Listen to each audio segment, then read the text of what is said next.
గ్రామం అక్కడ ప్రభుత్వ బడి అది ఎలా ఉంటుందో వేరే చెప్పనక్కర్లేదు. ఈ బడిలో జరిగిన గణతంత్ర దినోత్సవ వేడుకలకు భాష హాజరయ్యాడు. బడి పరిస్థితి చూసి చలించిపోయాడు. బడిని దత్తత తీసుకొని శ్రీమంతుడయ్యాడు. ఇందుకే భాష కోటీశ్వరుడు కాదు, ఒక సామాన్య రైతు.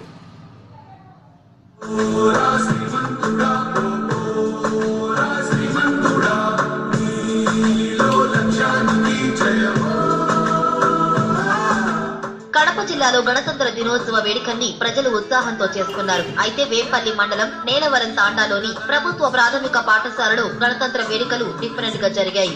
ఒక సామాన్య రైతు నిమ్మకాయల షేక్ దర్బార్ బాషా అతడు గణతంత్ర దినోత్సవం సందర్భంగా నీలవరం తాండాలోని ప్రాథమిక పాఠశాలలో గణతంత్ర దినోత్సవ వేడుకల్లో పాల్గొన్నాడు.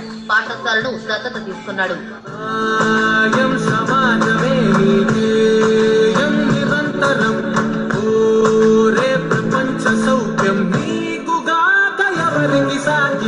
ప్రభుత్వ పాఠశాలల్లో కేవలం బడుగు బలహీన వర్గాలు, దళితులు మాత్రమే మిగిలారు.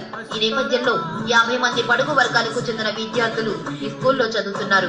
పాఠశాలను దత్తత తీసుకుని వీరికి కార్పొరేట్ స్కూళ్ల కంటే భిన్నగా విద్యా బోధన చేసే ఉద్దేశంతో భాష ఈ స్కూల్ ను దత్తత తీసుకున్నాడు. ఈ స్కూల్ ఎందుకు దత్తత తీసుకోవాల్సి వచ్చిందంటే, ఈ కార్పొరేట్ సంస్థల్లో ఇప్పుడుండే ఎడ్యుకేషన్స్ లో, ఇప్పుడుండే చదువుల్లో పోటీతత్వం ఎక్కువైపోయింది. ఈ గవర్నమెంట్ టీచర్స్ చెప్పి వాళ్ళ గవర్నమెంట్ నుంచి వచ్చే పుస్తకాలను ఈ కార్పొరేట్ సంస్థల్లో వచ్చే బుక్స్ కానీ ఈ కాంపిటీషన్లో పోటీతత్వం పెరిగిపోవడంతో మేము ఈ పిల్లల్ని ఆ స్థాయికి ఈ స్కూల్ను తీసుకుని రావాలని ఈ స్కూల్ను దత్తత తీసుకోవడం జరిగింది.